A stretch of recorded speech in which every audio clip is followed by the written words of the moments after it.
निसर्गाची स्वच्छ अशी हवा, ही भाजी काढलेली आहे बाजूला, हे काढलेलं आहे, पाणी घेतलेलं आहे. आता कांदा काढलेला आहे, कांदा फोडणार, तोंडामध्ये घास घालणार, तेवढ्याच समोर आदेश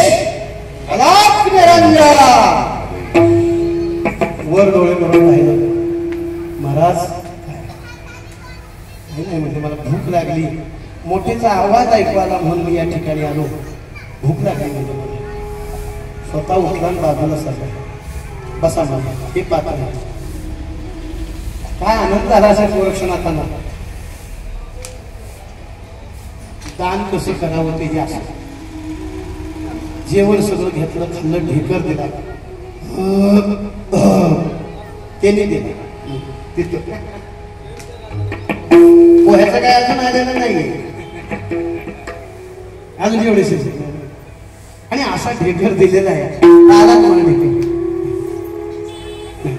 मला सांगता पाहिजे का ढेकर आला. आणि मग गोरक्षनाथ म्हणतात, महाराज काय तुम्ही खूपच सेवा केली, पोटभर. स्वरूप ब्रह्मीचे जीवन ब्रह्म, तयाचे जीवन हे नाम ब्रह्म, तयाचे जीवन हे अन्न ब्रह्म. अन्न ब्रह्म असेल तर देह ब्रह्म आहे, आणि देह ब्रह्म असेल तर नाम ब्रह्म आहे, आणि नाम ब्रह्म असेल तर स्वरूप ब्रह्म आहे. अन्न ब्रह्म नसेल तर कसं काय. तुम्ही मला अन्न ब्रह्म दिलं, माझ्या जीवनाला शांती झाली, मनाला शांती झाली, चैतन्य शांती झाली, समाधान झाली. काय पाहिजे आपणाला ते मागा. त्यावेळी भाषेत बदल झाला. महाराज राग मान नका बोलू का मी बोल. तुम्हीच भीक मागून खाता, मला काय देणार बिघडली. तुम्हीच भीक मागून खाताय, मला काय देणार आहे म्हणजे. आपण म्हणते मग मागून तरी बघा काय मागायचं म्हणजे. दिलं जेवायला, पाणी दिलं ना, अजून काय 4 मुळे कोथिंबीर पाहिजे तर खा.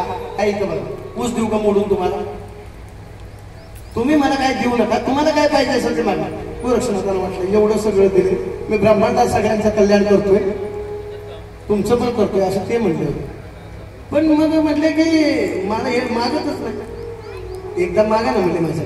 अरे काय एकदा मागा, चंद्र सूर्य एक वेळ उगवणार नाही, पण मी मागणार नाही. काय मागायचं मला नाही मागायचं. तुम्ही मागून खाता, माझ्या समोर भीक मागून माझ्याकडे आले म्हणजे मागायला, आणि मला मागायला सांगतोय.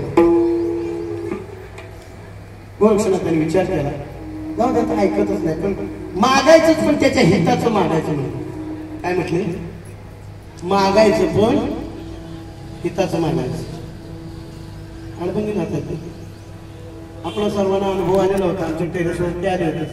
पहिल्यांदा एका सेकंदात उठून पळाल्यानंतर दिवसभर तिथंच बसले. अडबंदीनाथांची गाडी वेगळी असते, आम्हाला माहिती आहे, सवय आहे.